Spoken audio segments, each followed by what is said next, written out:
Today we're going to work with pen, ink, and color. Now you see a few words on the screen. Those words happen to be extremely important for what we're going to do today. So they are basically the fundamentals of art. You have line that turns into shape, and I'm going to do a little demo here. You can actually follow along if you have a sketchbook. I wouldn't want you to do it in your, or maybe you would organize yourself in this watercolor sketchbook that I recommended, which is where we're going to be doing our urban sketching, our line and ink and color work. I'll go ahead and do it in this sketch paper here. So we have line, and we have several different lines, and some of you may be familiar with this already. Let's go ahead and use ink for them. So we have vertical lines, horizontal lines, diagonal lines, and curve lines. We'll label that as line. And obviously the combination of lines, so if I were to add two vertical lines and close them out with two horizontal lines, then we begin to form shapes. Let's go ahead and try the equal size. Combination of horizontal and vertical lines. It starts becoming obvious. Diagonal lines and more curved line. These are our shapes. So we're really going all the way to kindergarten with the fundamental of art. And that, it's a breakdown, because I really want you to think, yeah, oh look, today we're going to be going to Paris. Is that really where we're going today? And Montmartre, the beautiful architecture, trees and carousels. But before we get way ahead of ourselves, we want to look at what are the things that I'm going to be using all along, the things I should be thinking about while I'm delivering lines, shapes, in order to create a composition. I always want you to simplify your thought. So this little explanation here, we go from line to shape. Shape becomes form. How does it become form? Well, form, we just add, again, a combination of, I'll do it a little slower here. We have the combination of vertical, horizontals, and what if I add a couple of diagonals now in combination to those verticals and horizontals? The illusion of three-dimensionality begins to come together. What if I do it to this one here? So we have horizontals, verticals, we have a shape, that's a square now. What if I add a couple of other shapes? So we go beyond line, and what I'm doing here, adding diagonals, and another vertical. What you're actually seeing is another shape. Can you see that right there? It's another, call it, and of course they are geometric, but we could always bring them back and simplify them. This one's interesting because most of you would think, oh, well, a pyramid, right? But what if I combine the two diagonals with a curve? And we could actually add curves to some of these as well, because this one, we could start with the diagonals, and instead of horizontals, I could also add curves. And can you see what happens here? These very simple illusions. How we get there from here. And the only thing, just to go all the way, what's beyond here? Is there anything beyond here? Guess what? It's just this. A dot, a point. And the combination of points organized in a certain direction, that gives you line. Lines give you shapes. Shapes gives you forms. How do we do this one here?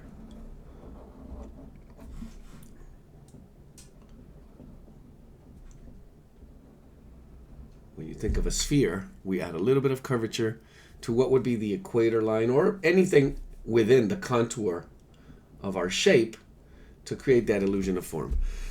So this would be form.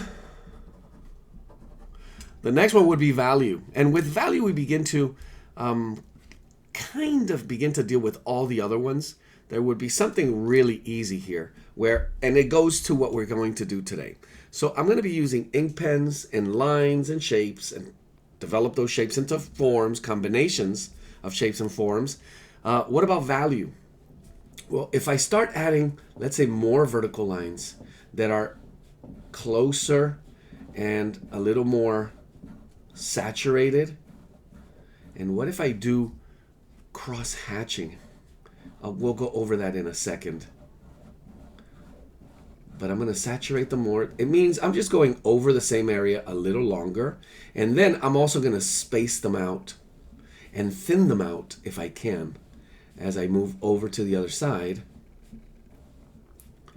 And just to go a little bit further, I'm going to add a few horizontal lines that are also going to saturate and become different lengths.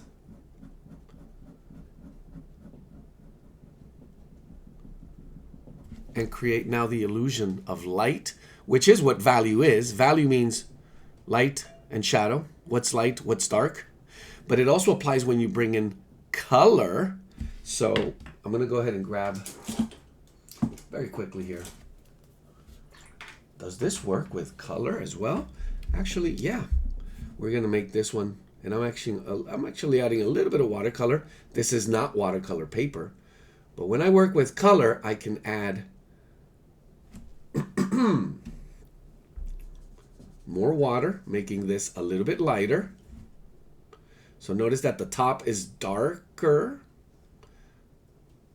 meaning higher value.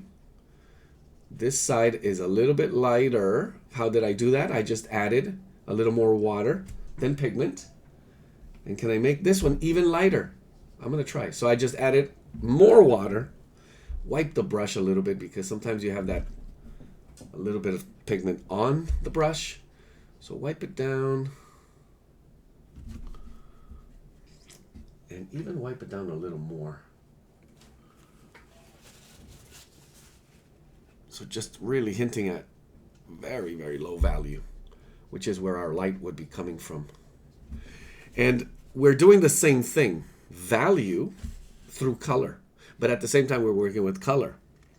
And did I somehow include texture when I did this value? Because I could have done the texture with different techniques. For example, this one, which is just tons and tons and tons of little dots. Obviously, it takes longer. You may not see it, and I will show you a little closer so you could see that.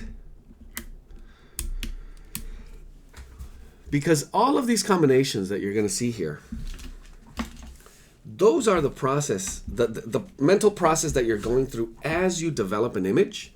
You want to realize, okay, what am I doing in a step-by-step, depending on what I'm saying and how I'm interpreting, being creative with the form. Notice here that I just add dots, and it does get really lengthy in terms of time, how much you have to work this. But let me go from this is called stippling, to less space between, more space between them, so less dots all over. And somehow that does create just a bit of texture, if you could see that. So as I deal with value, and I could do value through color as well. Obviously, value and color are tied. They're married. They go together. We could see a little bit of that texture there.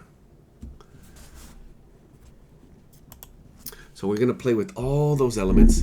And all the way through, let me go one that I love here. Scumbling, which is just a continuous line in the letter S or letter O or letter N or M or W. It almost feels like you're writing, but you're saturating areas. So let me pick my area where the light is coming from. So my direction of light is here. That means this is going to be a lot lighter. But notice how I'm doing this. I'm just scumbling, I think is the perfect word. So I could start bigger and all over. And then by just saturating or going over the areas of shadow a little longer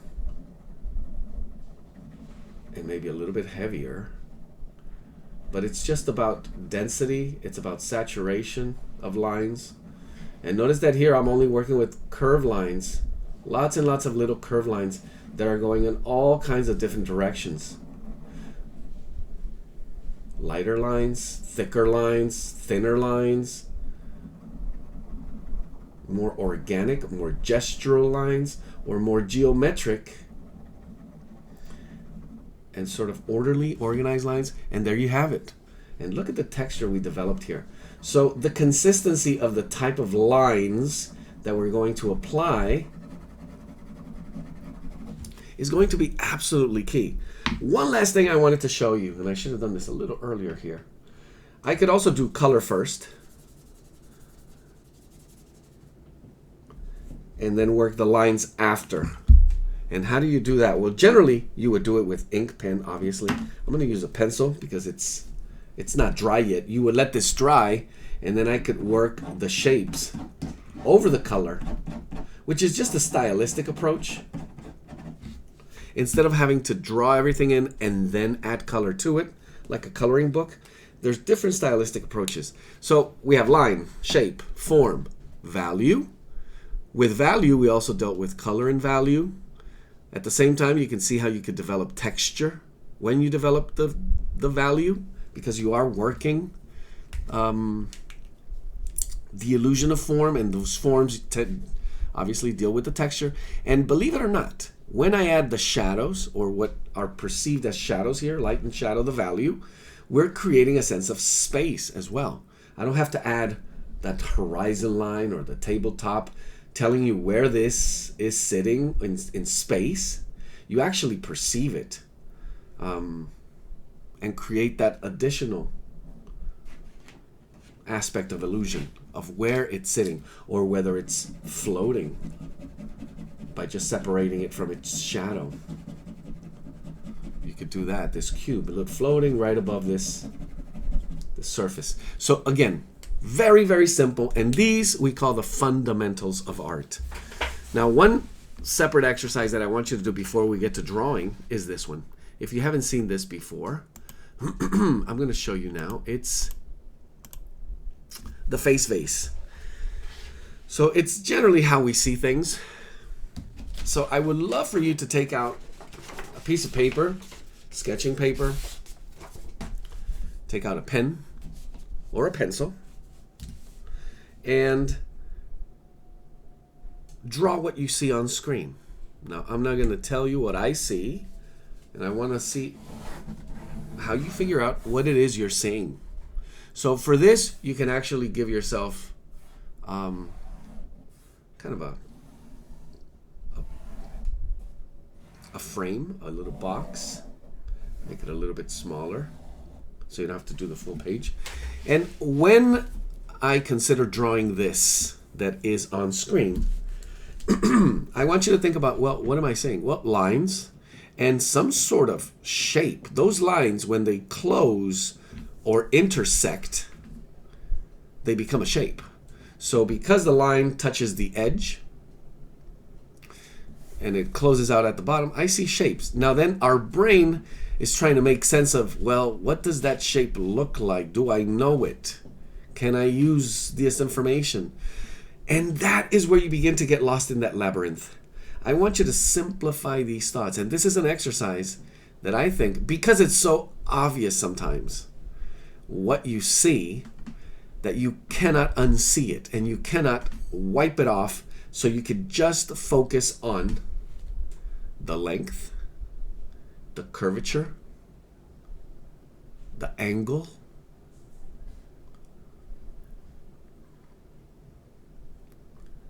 and all the smaller simplified things that give you the accuracy. And I made it a little too small here. There we are. Make this a little bit bigger. A little more proportional. And then repeat that on the other side. So we're going to do this exercise once or twice. And in order for me to, okay, now I have to deal with all these shapes. So here goes the kicker. We have this white shape over here, which is a profile. And we have a white shape on the other side, which is also a profile. So you see two faces. But did you ever see the vase? That red shape? So when you were drawing, was your focus on drawing the white shape or the red shape? So what I want you to do is two things here. Finish this one, which I did by looking at the white shape and trying to replicate the quality and the direction and the spacing of those lines. And on that same page, I'll do it down here. What I want to do is tell my brain, no, what I see is a vase, a red vase. And this is what's amazing about our brains, that we could just kind of click it, switch it on, off. And what you're doing here is dealing with not just lines and shapes, but space. So when you look at the profiles as a subject, the red becomes your space. When you look at the red vase as your subject, then the white becomes space. So when you draw anything really, and you can separate and click on and off how you see your subject, and it really takes a little bit of effort because your left brain really wants to take over. So how do I stay focused on drawing the vase? And I cannot ignore that there's a thing that looks like a vase, but I want to. And did I see anything differently? Well, I did see a bit of curves a little bit better when I was looking at the vase, especially the ones that are a little more concave here at the top. I saw these edges a little bit sharper because I see them more geometric. So it made it, I see these angles, how it goes up a little bit, and the curvature again, the jagged angles of some of these. And then one thing I really saw here at the bottom, how it actually has a shape that goes up and then down, and make that exaggerated. So noticing how when you focus on this or when you focus on this as your different subjects, you're actually looking at both simultaneously. So that is going to be the focus of what I want us to do today. Using negative space to draw scenes. In this case, we're going to go to our first one. And this one is very complex. You have your choice. You can start here. This one, it may be a little tougher because you have more geometric lines. This one, we have a little more trees and leaves. So tell you what, we're going to start with this one, actually. We're going to start with this one and finish up with this one. So here, what I mean by this, and I'm going to make one final quick sketch here before I go to my sketchbook, just to show you. So follow me on this one. It gets just tricky for a second.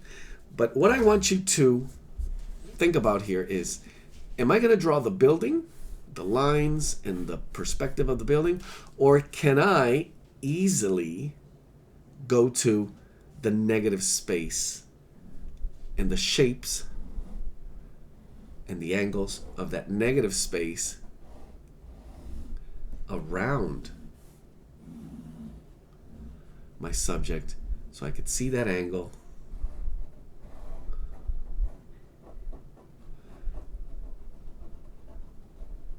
and captured just that. So what I did was I was focusing on the shape of the sky, the space around what I considered my subject. And many, many times you're going to find that it is so much easier to see this shape here, this triangular, jagged with soft cuts and edges, than it is to see the actual, and somehow you make that work. Combination of how you would bring about negative space and subject, that's going to take a few other methods, and one that I really, really want you to try, which is going to be our first exercise, is going to be this.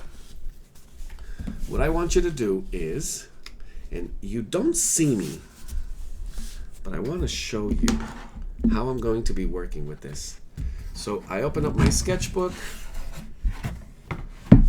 There we are. I have my reference right here on the side.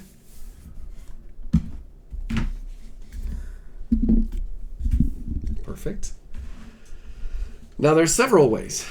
First of all, the composition here is going to switch up on me. I'm going to keep this sketchbook landscape format. So this I'm going to make a little bit narrower on the sides. It's going to fit in, and I'm going to do it as a vertical composition.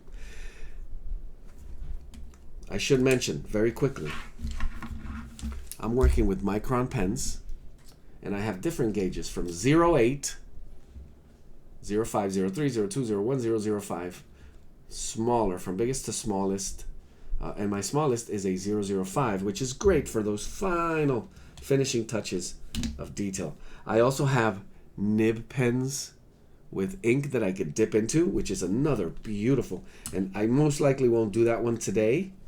We'll save it for next week because we are going to do different demonstrations. I also have a fountain pen with water-soluble ink, and what that means is I draw a line and I come over with the brush and it creates washes, but you could still see a bit of the line. So how much of it you begin to control and use as a technique as well. Or you could just use a ballpoint pen, and these are great. This is the what is this? Mitsubishi Uniball, and it's a micro rollerball basically, and it is a permanent ink pen. So all these variations, and there are many, many more that you can work with ink. Finding that right pen that gives you exactly what you're looking for is going to be crucial. For watercolors, I have a small set, traveling set with 12 colors. And my 12 colors, as you can see, I have my warm and cool yellow, my warm and cool red, and my warm and cool blue. And on this side I have a cool and warm green, and a few earth tones and black. So this is a somewhat full color wheel palette. It gives you every color you would ever need, except for any pastel or because it doesn't have white. So you use the white of the paper. So I'll be using this, and the brush that I recommended are these water brushes, these water pens that contain the water within them, and it's a lot easier for me to just, and they're for travel when you're outside sketching. So what is the exercise? The exercise is, I want you to grab, it's an exercise in trust. So I wouldn't ask you to do it with pencil. I would ask you to do it with a pen. Now that pen should be a pen that can throw a line confidently, because what you're going to be doing here is you're going to be drawing blind. It's blind drawing. What does that mean? That means my eyes are on my reference 100% of the time. Once I place my pen on my paper and I begin to follow the lines as my eyes see them, I do not look at my sketchbook. And it is a question of how much do you trust that what you're seeing, your hand is following. And I'm going to test you. You're going to catch yourself. I'm not there to see it, and I wish I could see your camera's on, but of course I'm not going to see if you're looking at your paper or your reference.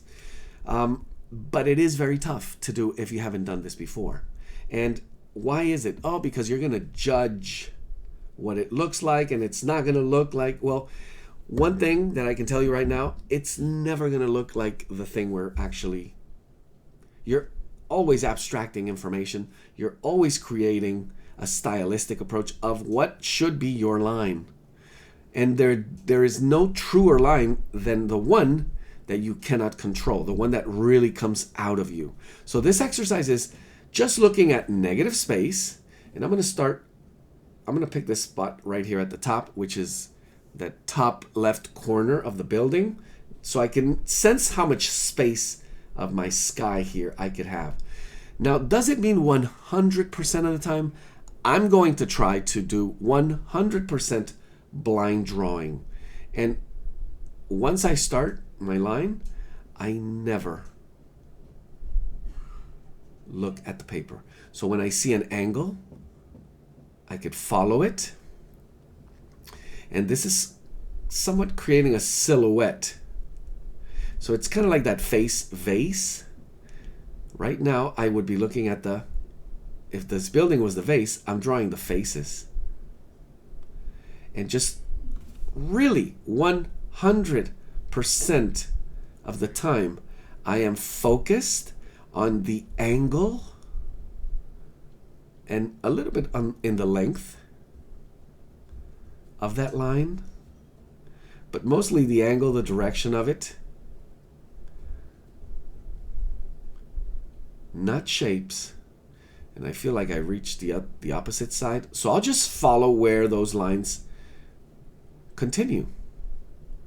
And I could probably get lost here, but I'll go into some of this area here where I see, if you're following, and maybe you're not looking, go into a window, and I know the urge is, it's just overwhelming to want to look down.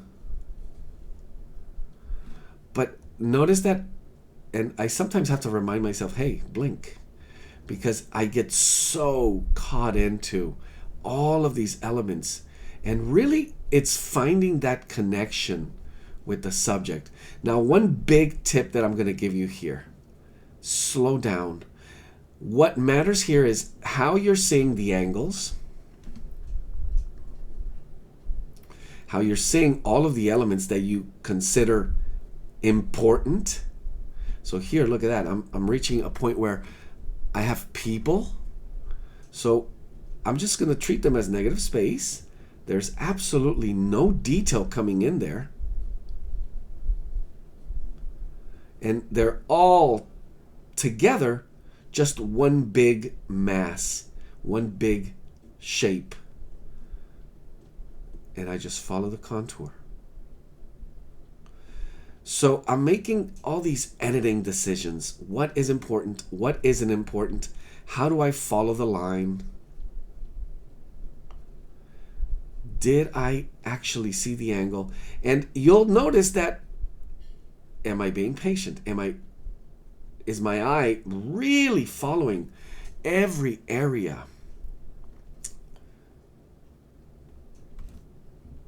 I'm going to make a decision here. Connecting, gauging. Now, can you take one quick glance down at your work? Sometimes you feel like you have to, so you go ahead and do that. But it shouldn't be more than 1/10 of a second, so you don't lose that connection. The key here is, how am I connecting with all the elements of this subject? Now here's a big one, all these chairs and tables. I'm just going to go ahead and go into the line of what I see as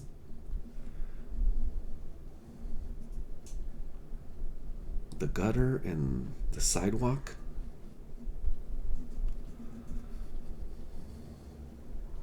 But I promise you, this technique, the more you practice it, the more you can develop it, the more you get in sync with eye, hand, but looking at what is essential, deciphering basically all the little lines, the combinations of lines, and not getting thrown off. It's literally getting thrown off balance or what is important.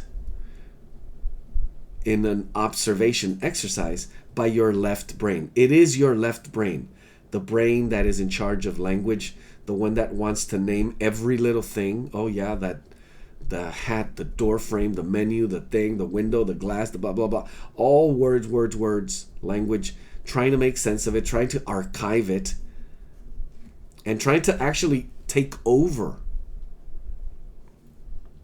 Meaning, well, door, I know what a door looks like, and just drawing this thing that you conceptualized, symbolized as door, instead of looking at the line, shape that is in front of you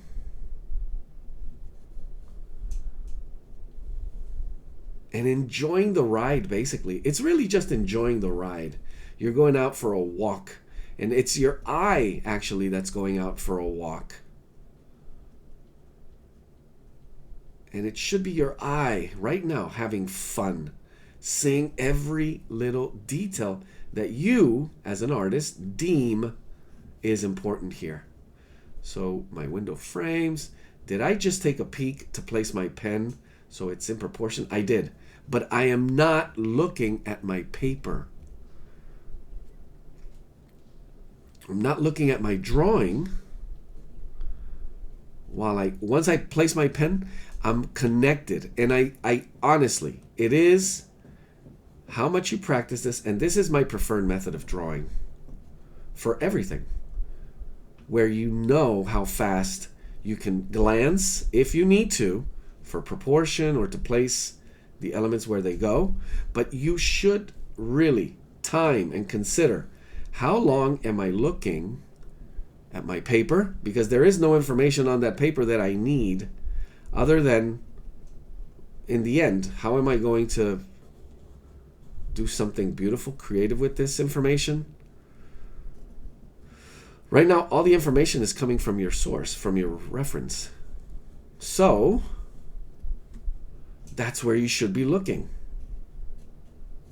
And the more you look there, and the other thing is, you're not trying to control the way everything is lined up, work together. And your line becomes much, much looser as well. So other factors, how many lines become too much line? How little information is enough? Less is more? Where do I stop, basically?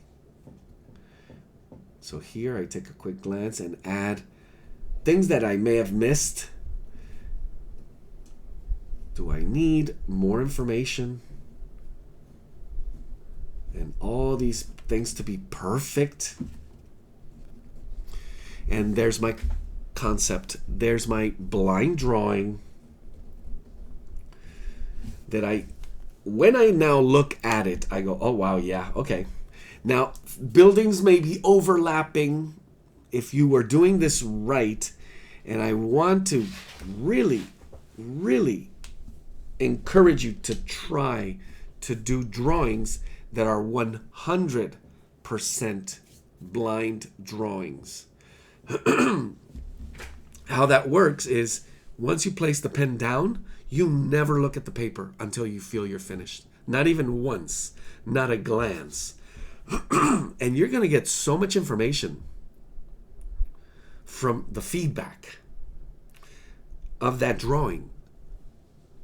And I always compare it to speech, the way we speak. You want it to be eloquent, efficient, concrete. You don't want to say too much, or you don't want to say too little. You don't want to babble. You want to use the right words here and there, the right grammar, structure, punctuation, even the speed at which you speak, or too slow. All these things are just like what we're trying to say here. And the same patterns our tempo, the consistency, the eloquence of the line. The way I look at it is these lines are more true. So when they ring true, they are more interesting. Okay, where do I go next? I'm going to bring out the color. So I have my lines, I have my shape. I begin to have a sense of space and composition beyond that, really. And how do I begin to deal with the other aspects of what we called earlier the fundamentals of art? So we have lines, shapes, color, value. So when you close one eye, you're turning a binocular vision into monocular vision. You do flatten a little bit the space. The other thing is squinting. So when you squint, and when you squint really, really hard, meaning squinting right through your eyelashes, you notice that all of a sudden you simplify the information, you blur out a lot of information, and you could see what's light and what's dark a lot easier. So squinting really, really hard, spot out what is the darkest area of this composition. And overall, it's very light, but I could already see where it's dark. Now, do I want to go straight to dark, meaning just pick up some black and go there? No, we're going to deal with color and value the way we did earlier. So just because it's dark, it doesn't mean it's black. It could have some black in it. But I also want to follow the rule of starting with simple shapes and almost the same way we drew it. I pick out the darkest. By squinting, I spot out the darkest area. And you can actually, because of this type of composition that I'm dealing with here, you always want to start from lightest to darkest. So another obvious way would be, what techniques of watercolor am I going to use? So I want to use the same type of application here with color that I did almost with drawing, which is very loose and it's blind. Meaning, once again, I'm not looking at my page exclusively. I'm taking the information from the reference. So when I color, I'm actually looking at my reference. Now I could deal with a few techniques of watercolor, and we're going to deal with those as well through these series. So what happens if my color, and I'm coloring and I go into the building? Well, there's always ways to work through that. If it's you're maybe working a little too fast, or how you control your technique. Most of the work we're going to be doing consists of wet on wet or wet on dry. And I'll explain what that means. My paper here was dry, and I added wet pigment to it. The other way would be, and I'm going to go ahead and do it here at the bottom, so with the street. Notice that I'm adding water, just water, to the paper to get it wet.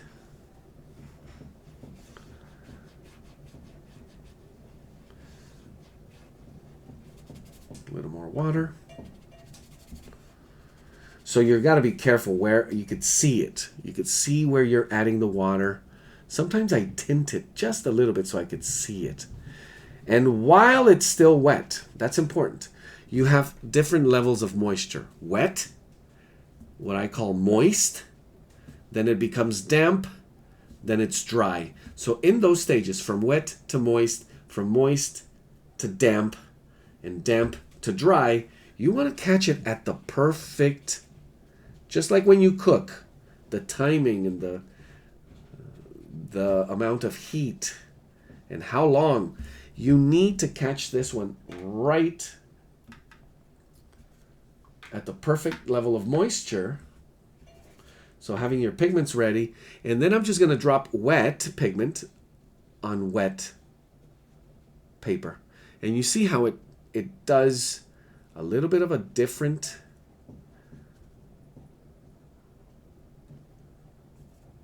it has a little bit of a different reaction.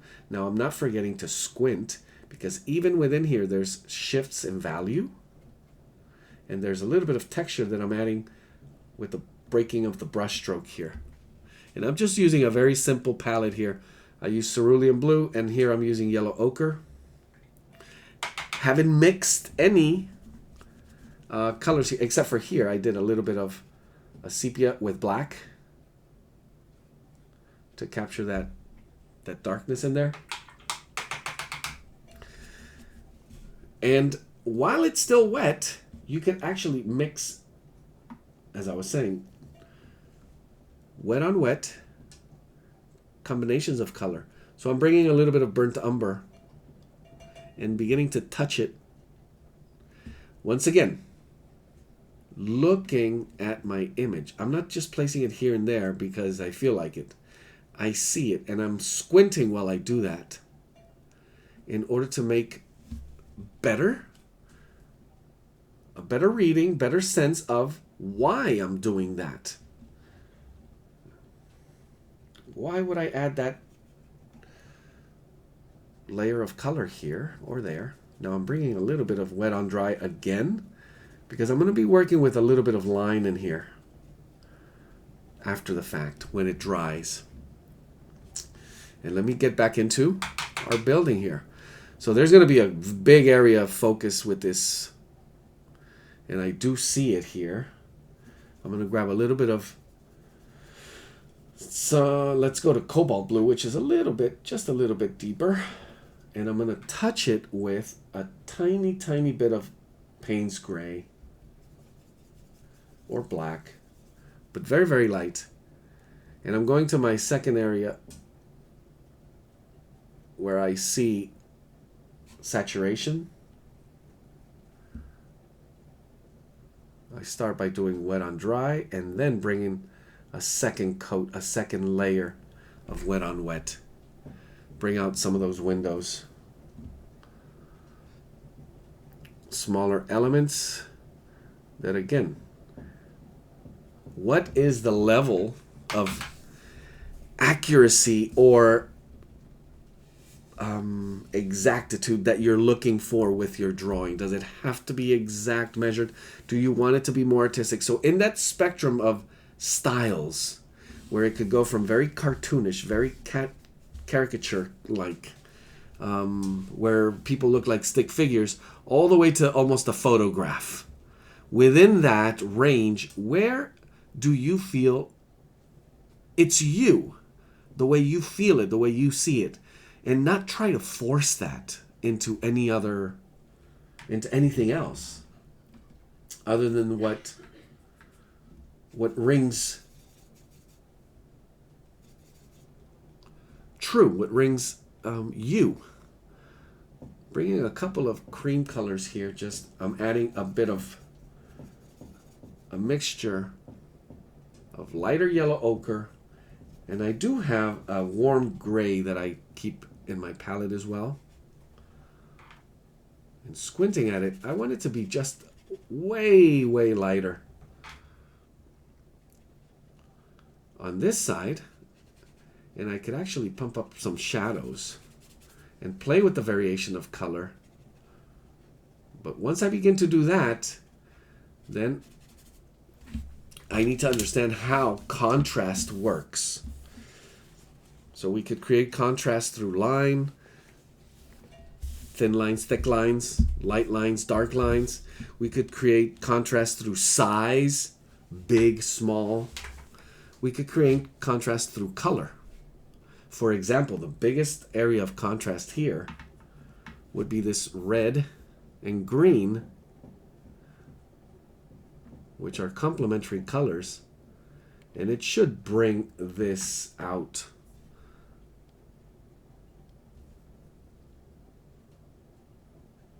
Really beautifully.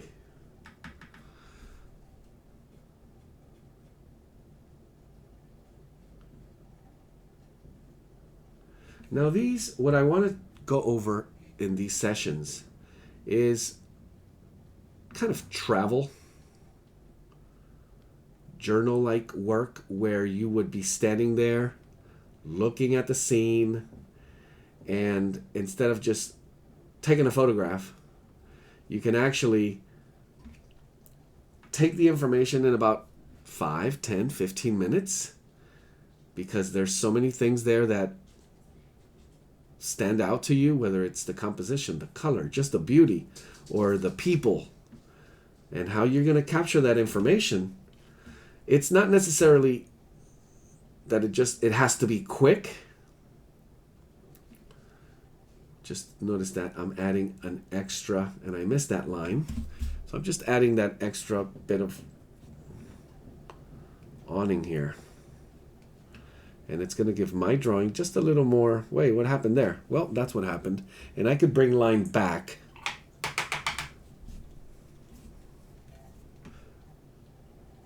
So while I'm in the mode of red, I could see all things red that I was trying to introduce here.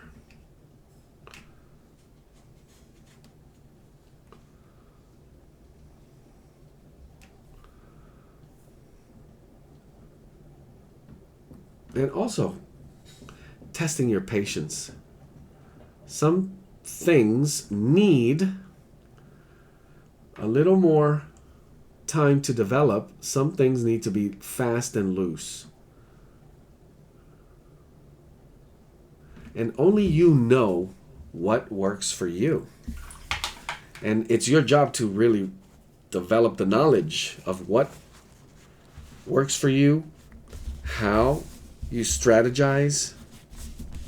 I'm trying to introduce the idea of simplification, and it's more of a simplification in the mind, the way you see it, the way you think about it as you're developing it. So the idea of that blind drawing and how that can help you,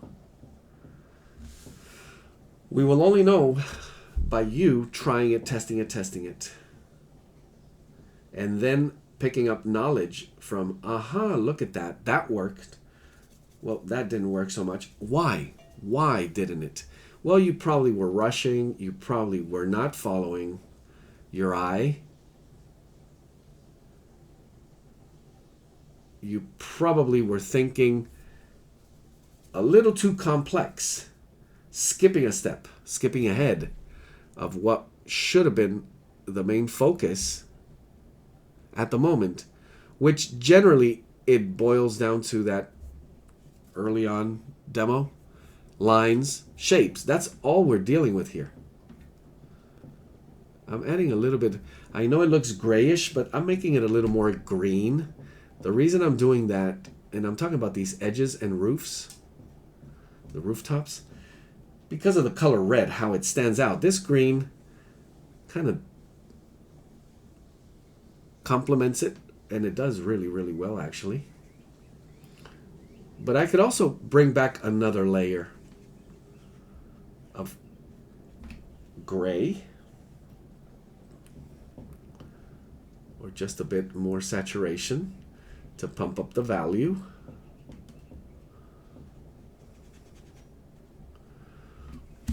So your technique of watercolor should also be a factor that enhances the look, the line, the shape, and the texture. Obviously, we're dealing with value, yes. So all of those things, how can I make them better? Through brushstroke, through technique. All of those elements always coming into play. And it is part of that watercolor technique, how you let certain areas of pigment settle in, dry, and then glaze or layer in order to enhance that look. The looseness starts with the mindset, how you think of applying before you apply, as you're applying, is what I really, really want you to take away from today's session. How am I seeing it? How can I simplify it even more? So I'm going over here to the side where I know there's not much shadow, but if you realize when you squint, there's a little bit of shadow cast from underneath. And it's going to give it just enough. And I could really just pump it up a little more. But it's going to get too close to the value of the roof. So you don't want these competing. And that's what I was talking about earlier. When you begin to do elements that compete with each other, it always comes down to, once again, the simple elements of the line, shapes, color, in this case value, what's overpowering what. And what I'm going for overall in this series is a very simple concept of how do you maintain balance between line and color, where you could do more emphasis on line, or you could do more emphasis on color. And that doesn't mean that there's more color than line. It's the balance between them. What's overpowering what? And if you understand why you're doing it, not that it's just happening to you, that's what I'm hoping for you to take away from this workshop.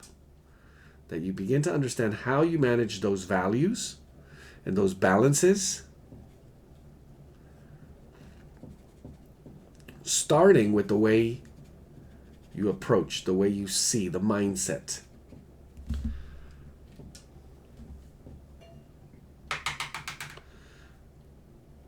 I'm going to go ahead and bring that green. And this is a tricky one. It looks like a viridian green. So I do have a green here in my palette. Do I need to mix it, neutralize it a little bit? Usually you do want to do that. Not just the straight color from the tube or your pan. But I feel this is the right shade and also nails the value almost immediately. And I could live with that. That was very simple. One other question is, am I going to deal with the lettering there? Can I bring in a little bit of color pencil or another Yeah, absolutely. What if I have a red ink pen? Can I use that? Absolutely. Can I bring in a little bit of white ink and draw the letters in there after all of it? That is exactly what I want you to think about as you allow yourself to be more and more creative. So I have a little tiny brush here, and I'm going to go ahead and write this in.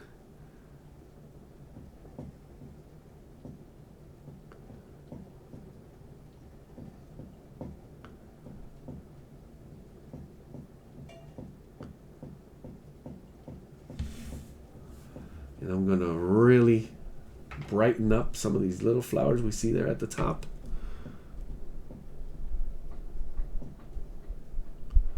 With a little bit of cool magenta. Add a few pops of color here and there. So as I begin to finish up, everything gets, there's another method that I really like to preach, I guess, which is always start from biggest to smallest, from simplest to more and more complex, and in this case with watercolor, from lightest to darkest. So we're also getting smaller, more complex, and at the same time we're going to get darker. So some of these areas, as they get smaller, they're going to get sharper. They're also going to get darker. And that's going to bring a lot of attention to it. It's going to make it stand out much, much more than what's around it. So you need to be aware of that. How you're developing, why you would bring in darker at this time. And when you're reaching that point where you're saying, okay, it's done, how did you get there? What brought you to say, yep, that's what I was looking for, and I got there?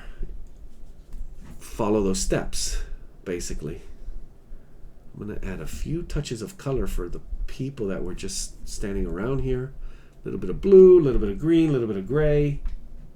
I have a nice, beautiful color that I love, which is quinacridone gold. I'm going to go ahead and use that for the faces and some of the hair. Notice the amount of detail that I'm putting into it. 0. Bring in some of this color on this side. But overall, the exercise remains an exercise of observation. Now, how far does your observation go? We all deal with different ways of putting information together.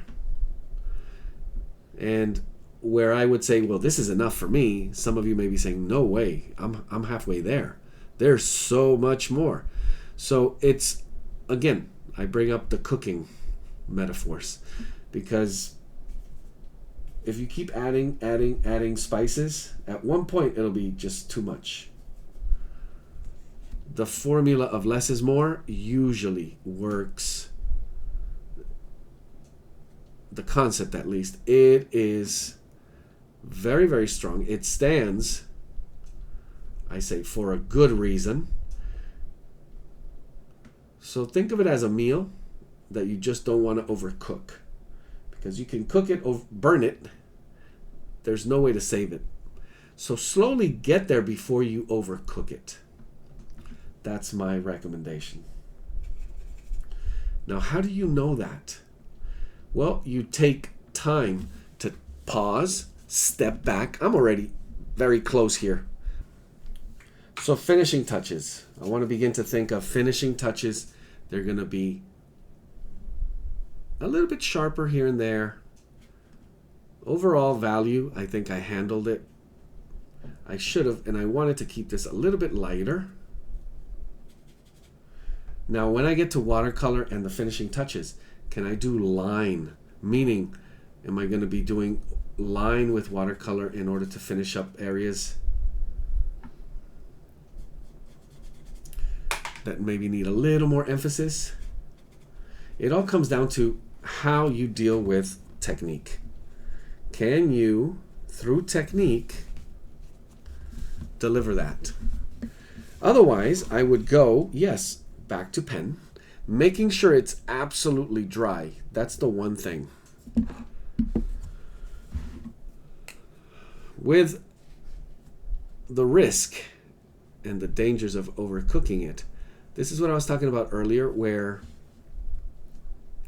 you could easily, just with a few touches, a few lines here and there. Actually, you can go back to a smaller gauge pen, so the line is a little bit finer, a little bit smaller, thinner. And the amount of line that I'm going to be adding here, is limited. It's a lot of the line that I missed in the early drawing, because I did not want to push the detail that far. And if I need this to go any further, it's going to be through watercolor technique. So coming back and adding more contrast through value or saturation to the color,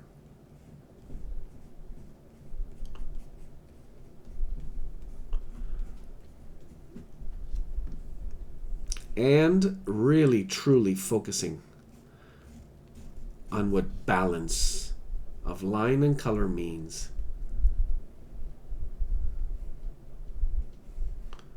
There we are. I feel like I need one last thing here, which is just a little bit of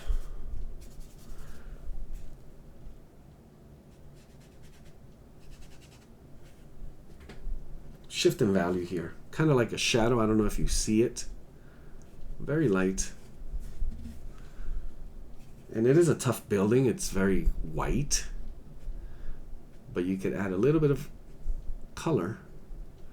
Just a shifting value to the paper. Kind of like the shadows underneath. And you can get there. Insinuating. And that would be the way I go about it. So we're moving on to to our next scene. Now this one's a little more complex. We have lots of forgiving shapes and lines when it gets a little more organic. But even with the building, let's go ahead and switch this page. It should be fully dry before you turn it over. I'm going to go ahead and put a little paper towel between it.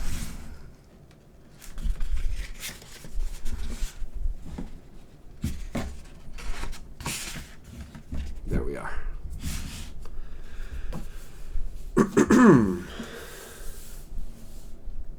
So once again, starting with composition, I'm going to stay vertical in a landscape format, so I could maybe squeeze 2 of them in here, maybe some additional elements or close-ups, or here's where you get really creative. You could do writing or journaling on the side, actually create a frame.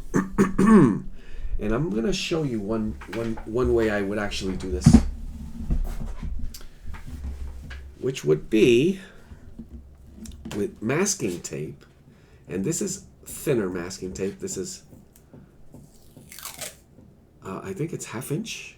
It's 1/2 inch, yeah. I'm going to create a frame that is going to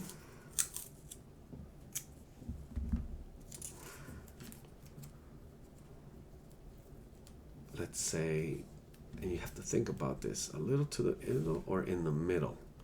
So what am I thinking about? I'm thinking of 2 sides to my composition. So by adding this tape, and when you do that, there's a tip. I'm doing it now. I place the masking tape over my shirt or a sweater. Jeans are great for it. And then it doesn't rip the paper after the fact. It's still sticky, but not to the point where it'll rip paper. So if you run it through your clothing 2-3 times, it picks up that a little bit of, and takes the stickiness off a little bit, making it easier for you to lift without ripping the paper. So I'm gonna mask an area that it's going to make this drawing a little bit smaller, but it'll make it more. Should I make it that small? Squeeze it in. Let's go a little bit wider, just a little bit. And you'll see that once I deal with my image, I'm going to have these 2 sides. I could actually do something where I could extend the composition. I'm going to have a frame to it. I could also do it at the top and bottom. That may be a little too much for the sketchbook here. I'm going to start with a smaller pen. So for this one, I'm going to go, because it's a smaller composition, I'm going to use a 03. Now, some of you may be, when I say this, you may be thinking, no way, has he gone mad? But I would encourage you to try it, because why not? One of the things I keep repeating, you're only going to go as far as you give yourself permission to go. And you're not doing things that you may never try because you're not giving yourself permission. There's no risk other than, whoops, didn't work. And now I know. So what am I trying out here? What am I trying to say? Just like I did the previous one, blind drawing, where I will stick to the 100% here with this image. So it may be all over. It may come off and may be out of proportion. But what I want to do is be there. I really, really want to be there. I want to feel like I'm standing there in front of this whole beautiful scenery and not taking my eyes away from it, which is kind of like what we did in the previous. But this time I'm going 100% blind drawing. But how am I going to deal with all these details? That's the beauty. My eyes are going to deal with that. Everything I see, my hand is going to just try to emulate. And it's about picking up information, the patience between what you see and what you put down. But here's the kicker. I'm going to do it left-handed. So I'm right-handed.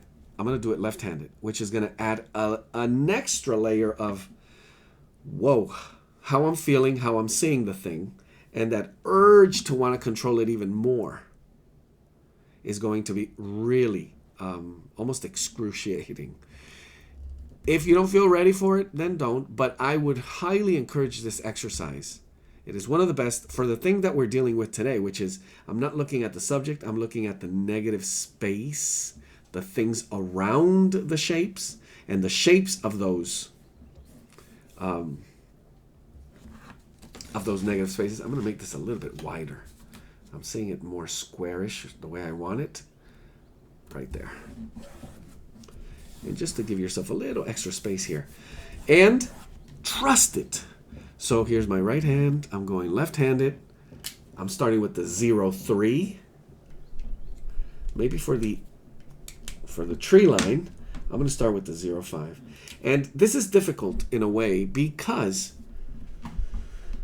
I'm right-handed and I'm working with my left hand. So my left hand is controlled by my right brain. We know that. Science has proved it. So when I engage my left hand, I'm forcing my right brain motor skills to take over, which activate my right brain, which shut down my left brain. It really is about engaging the true function of your right brain, which is what keeps us, manages space. It manages intuition. And so there's this symbiosis, they speak to each other and they keep us, there's also a balance. Sometimes there's an imbalance.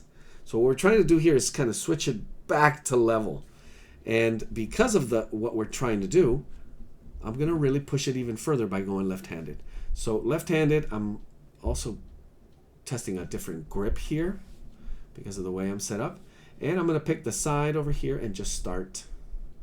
Now I want to make sure that because I'm working with the pen, I want to make sure my line is actually drawing, because I don't want to be spending time here and not doing oops and then draw lines. So sometimes pens can actually make you think they're working, and there's no way for me to check until minutes later. I don't want to waste that time or the work. So what am I looking for here? All these tiny little areas of space. I'm not drawing leaves. I'm not drawing branches. I'm drawing the space around them. And it gets really spiderwebby really quick. Like, oh, which line should I follow? I was going this way and now I have this one here. So how do I go back? Well, it's going for a walk. This is a trail and you just follow it. And when your eye gets to a point and continues, just follow your eye. And your hand should just trust what you're seeing.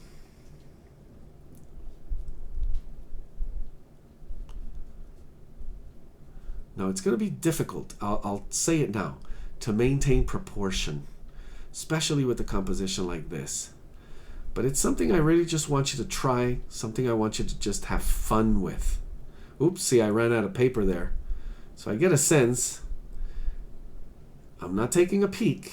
No peek at my paper. But I know I'm way here at the top, which is good. And I'm going to go ahead and follow this down because there's an element, which we would call our subject, that I really want to emphasize here. Now this, because it's architectural and it's so pristine and so straight and so, it may make us nervous. Slow down. Slow down where you're literally touching the surface of the thing you're seeing 1 inch at a time with your eye and giving your hand a chance to follow.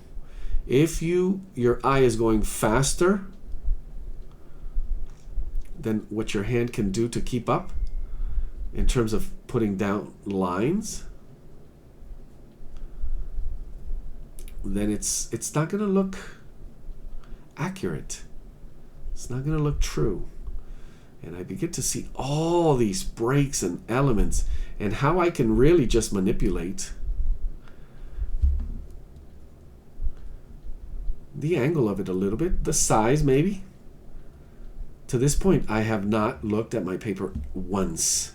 I felt I came off of it, and I was somewhat in that area. But my eye has been for a walk all the way through these, and you could actually just follow it back. You could see the line, the trail I leave behind, that's my line. And it takes a little bit of, it's not that I don't care what it looks like, but a sense of, hey, the purpose of this is for my eye to enjoy what's in front of me, and for my hand to just have that sense of registering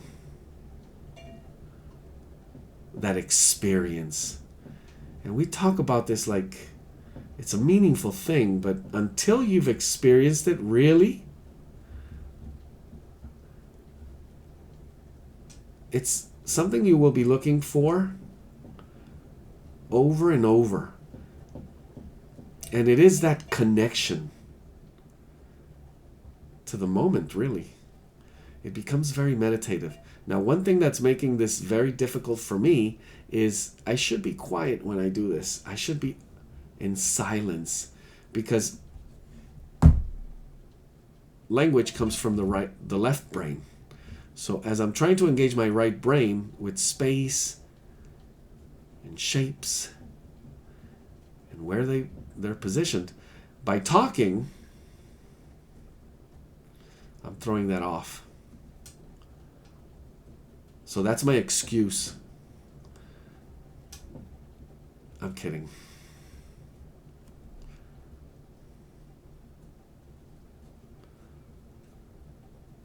And then you come to conclusions that, oh wow, I'm getting a different feel. It's about having fun. That's the end. That's the whole secret. Oh, it's about having fun. Well, you can make this a lot of fun. But no, it's not fun because it doesn't look like what I want it to look.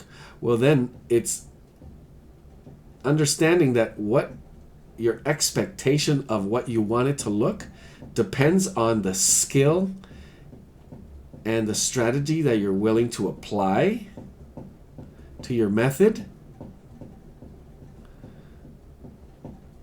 Just like wanting to be a professional tennis player. Well, it's going to take a lot of work and doesn't guarantee that the outcome or what you think should be the expectation. I'm trying to make sense of this metaphor that I'm working with here. But it's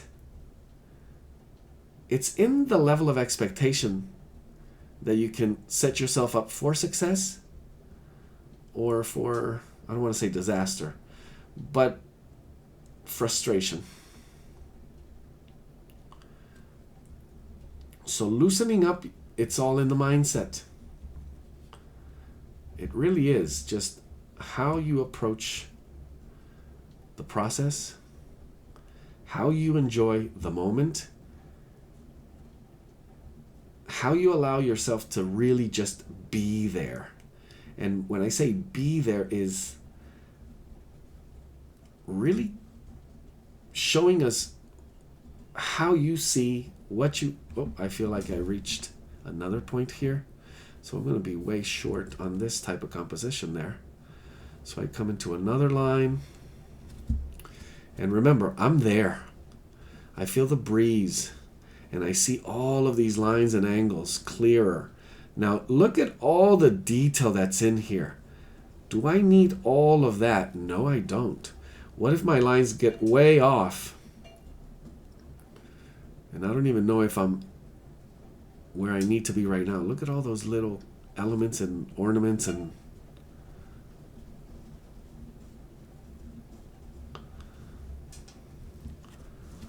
all I want to put down are lines, but connected still. Oh, reach the other edge, and I'm kind of getting a good sense of it should be working.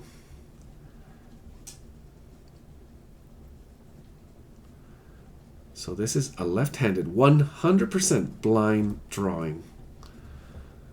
And even if I'm going over an area where there's not supposed to be what I thought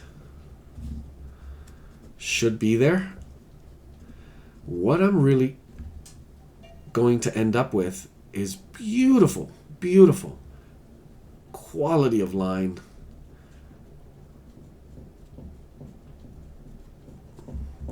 There. Well, that looks like a scribble. Well, the truth is, there's much more. And I love it, actually. I love it. And I missed this area up here. So I could go back and just retouch a few, and I missed this because I went down into our subject.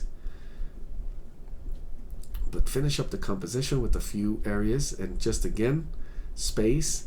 Now, does it feel like I worked a little too fast? It could be. Maybe it's a smaller piece, obviously, as well.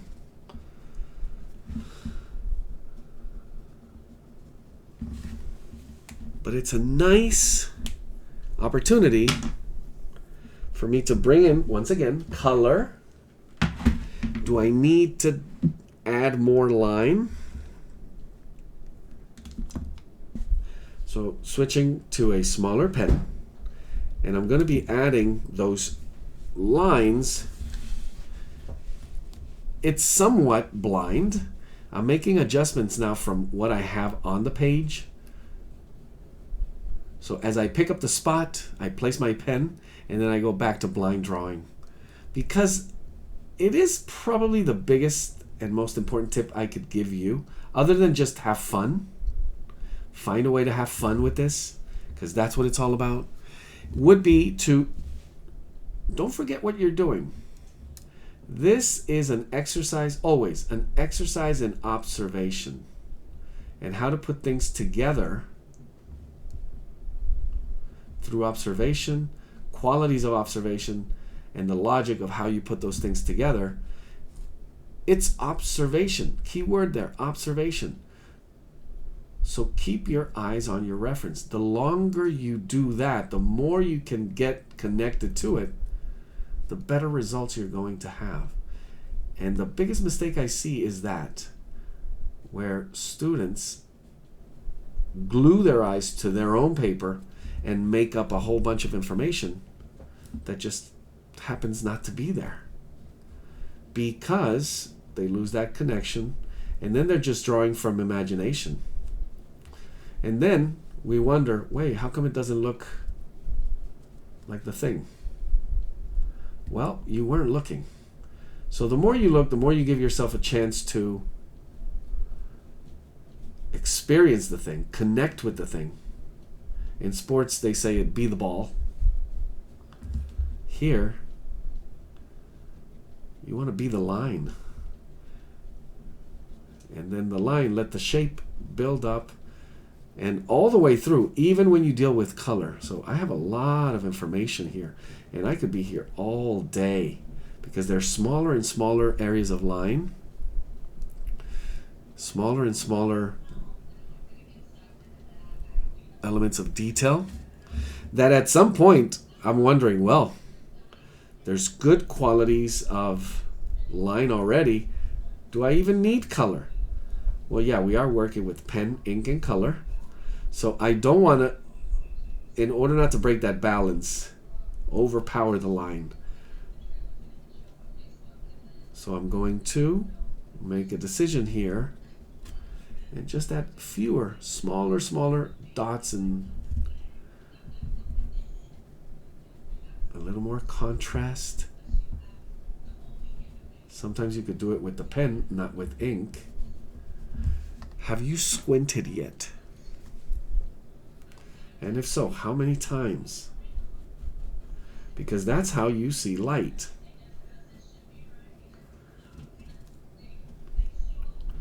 And you're going to,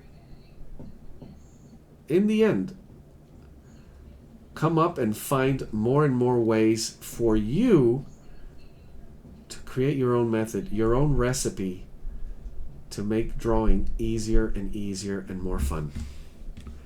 And that's where I stop with line. Now, go to color. Beautiful blue sky. I'm going to go ahead and use cobalt blue, a light. I'm going to tint, and I'm going to grab water because I want to do, I should have a little bit of a paper towel in hand so in case I need to lift. And I'm going to add just tinted water. I know it's super light, but I want to do wet on wet technique in some of these areas here. And I'm going to let that dry before I go a second. And I want to be careful in and around my architecture here. So I'm using a medium brush. And you could see that there's a little color, but it's not going to be that light. What I do, I just add a tiny bit of the color to my brush for me to see it easier and for you to see it easier. But this is a stage where all I'm adding is water. And I want my paper wet so I could come back and then do wet on wet. Add a little more water to it. Now I should mention it again. Are you coloring with your eyes glued to your paper? Or are you confident enough, gaining that confidence to look at the image, look at your reference, and pick up the color from there?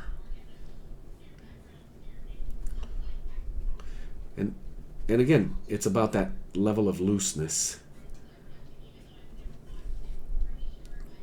How do you get looseness? All you got to do is give yourself permission to be loose. Loose does not mean fast. Loose is a mindset.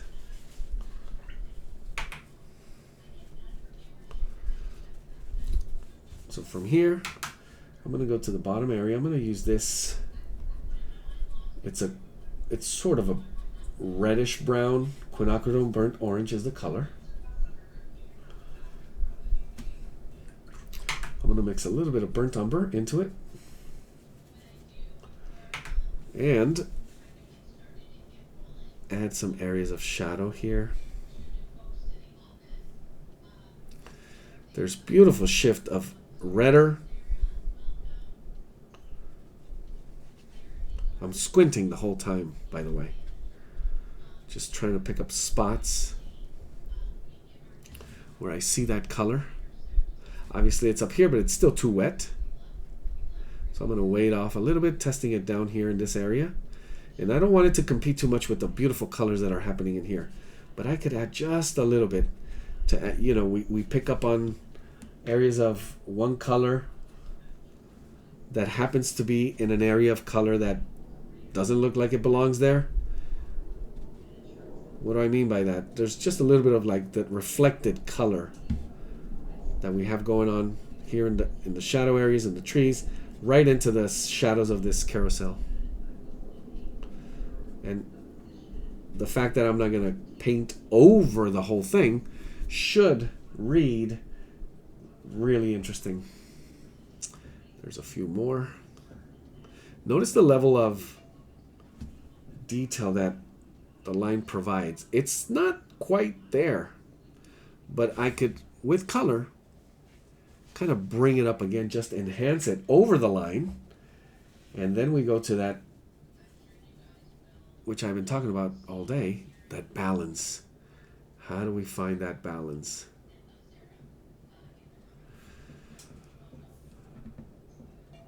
Making sure this is dry before you come. Oh, you don't want this to bloom all over that blue. And I want some of that blue to show through. So I'm breaking down some of these leaves. And I want, in a way, to give it an important role in this composition. It's part of the composition, the way it works, the way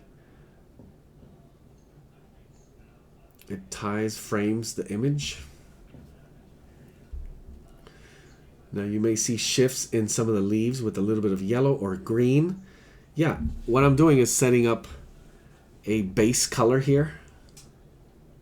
But where I need it to get lighter, I will bring a little bit of lighter yellow, a little bit of warm yellow maybe, kind of like an orange. So I have that here, and I'll bring that one and touch it right back into some of this wet on wet. Just creating a little shift in technique, shift in the way it looks, the way you see the color now. And would you say is that in balance, ink and color? I think so. That's what I like, when you begin to see how line and color holds together and they're both kind of dancing seamlessly, not one overpowering the other one.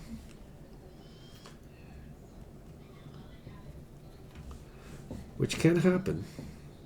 And again, if you do that, it's for a reason. And the reason should be obvious. We would all see it. Starting to play with the shifting, those shifting colors of fall. I'm going to bring in a little bit of red in there. Right in here, just a few pops. So my colors get a little darker, also a little bit smaller, as you can see. And they bring in a little bit of interest as well. I'm going to add a second layer here. Now this is tough to do blind because I do have areas of line that I want to maintain. So there's a good shift in what is juxtaposed in front and behind.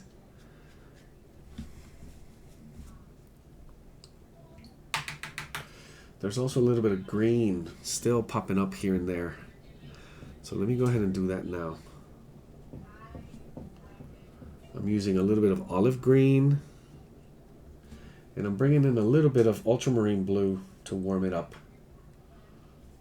Just a touch.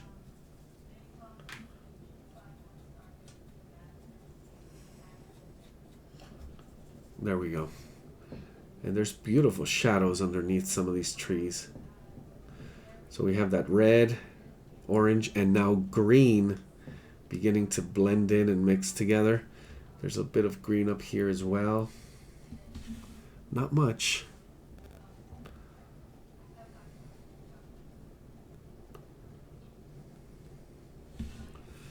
But looseness, I'm really seeking out and looking for that level of looseness.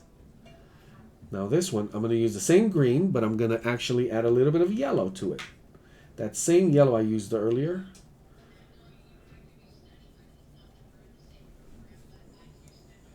And bring that in right in here. With a little bit more yellow in certain areas.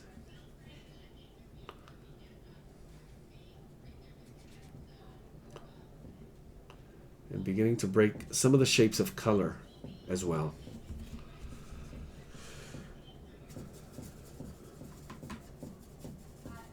Yellow ochre, light it up in value.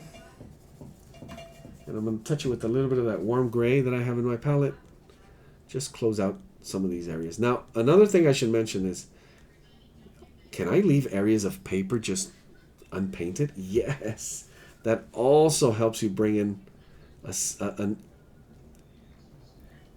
far as technique goes, it's one of those best when you can use the space and use blank canvas paper and tie the image together where we could all see it is obviously working. You're really taking it to a new level, and the level of balance with there is that less is more. Not having to paint the entire thing and still have it work, meaning fill up every area of color, to have that sense of completed, but be able to leave areas open and live with it. Be able to kind of, yes, that works, and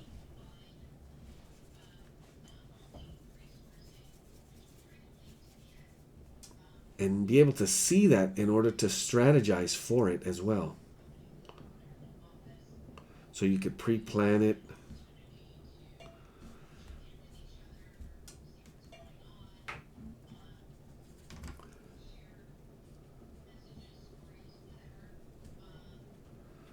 There's a nice interesting thing happening here with this color.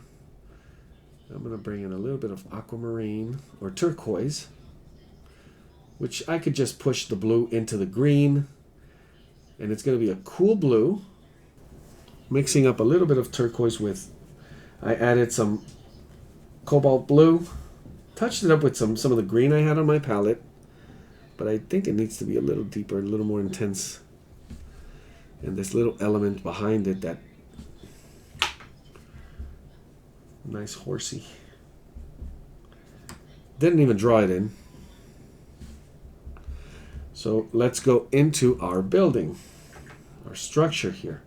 I'm going to use yellow ochre, very, very light, extremely light. And I want to touch it with, I do have, again, this warm gray on my palette, which is just a mixture of almost the closest thing I have to a white, which is buff titanium.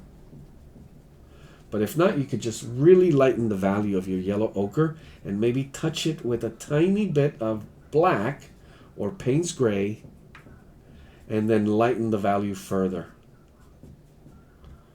Meaning you're going to add a lot more water. So what it does is it just covers areas where we see that white of the paper. And what I want to do is just create a little bit of that shadow sense of the volume, which is on this side. We could see where the light is coming from. Beautiful, almost. I'm going to have to say that's sunrise, because that's the direction of the sun coming in through the morning. So early sunrise, adding a little bit of shade to it, and you could actually exaggerate it a little bit. So create more contrast through value. Now I have a darker, that same color I used down here, which I could continue layering, because this, I think, needs to be the darkest area in order for it to make sense. Like what's going on with this carousel. And some of the elements and details that I need to bring in. Maybe I'll do that with pen after the fact. And then some of these darker areas.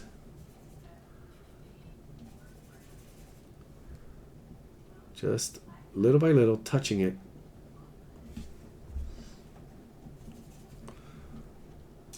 And I added a little extra ink there. So how much do you need?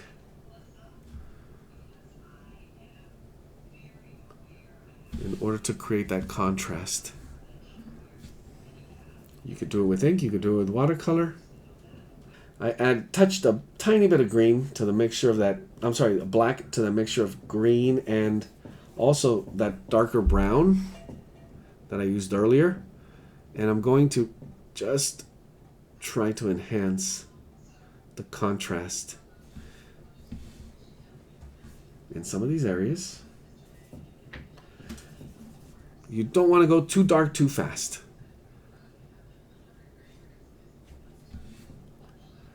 Little by little, knowing you can layer it.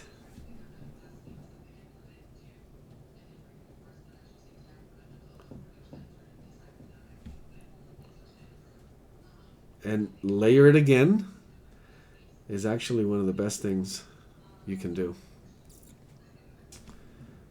Patient.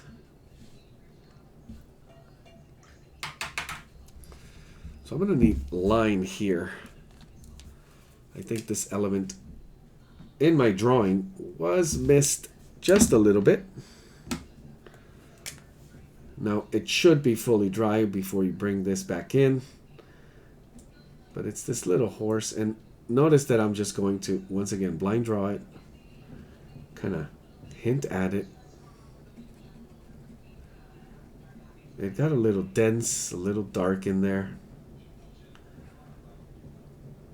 and there's a lamp right here. Try to make sense of it as well, and that could be 2-3 elements that will help me bring this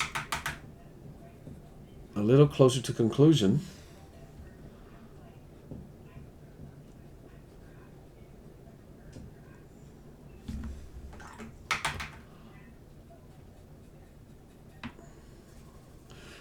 I feel like I want to make this a little more blue.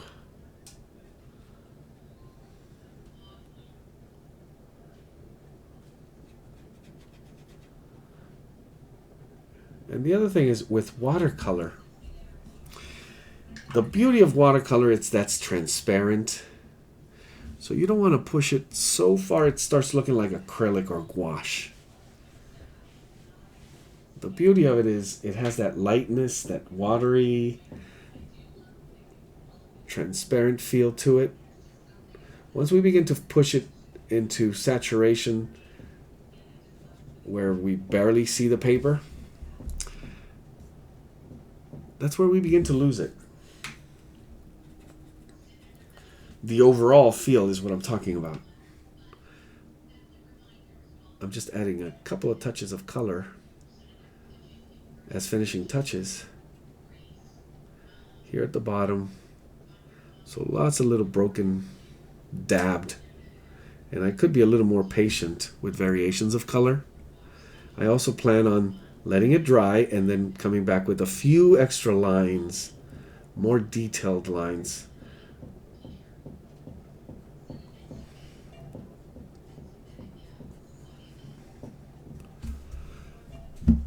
And there we have it. Now I do have, remember, these edges here that I could play with. So creatively, composition, I would see it as bringing these treetops and just putting that all the way through with edges of sky maybe. Or you could just leave it as a blank for close-ups. For example, this element that I missed here, which is that little horsey at the top of the carousel, I could do it here bigger as a close-up of the element, or I could do just one of the towers of this beautiful basilica and do a close-up of an area of it, the arches, and there's all these different things that I could do, or as I mentioned, writing, or just color swatches. So that's another thing where you would see a showing of what colors you worked through by swatching the colors on the side of your composition, and it shows just a little history of it. And it's also a great technique for you to work through before you bring the color. You test it, you mix it on your palette, then you test it by creating a swatch right here on a separate piece of paper as well, and then paint it. And there we have it. Final thing would be wait till it's fully dry to remove the masking tape. And look at that. A nice, beautiful, almost, oh, there's a little bit of that paper there. It's very delicate, so you got to do it really slow. Wait till it's fully dry. And almost a nice looking postcard there. But a beautiful journal with notes. It would make sense as we look into week 2, where we will be expanding on these methods and looking at other beautiful images from around the world. I hope you guys enjoyed it.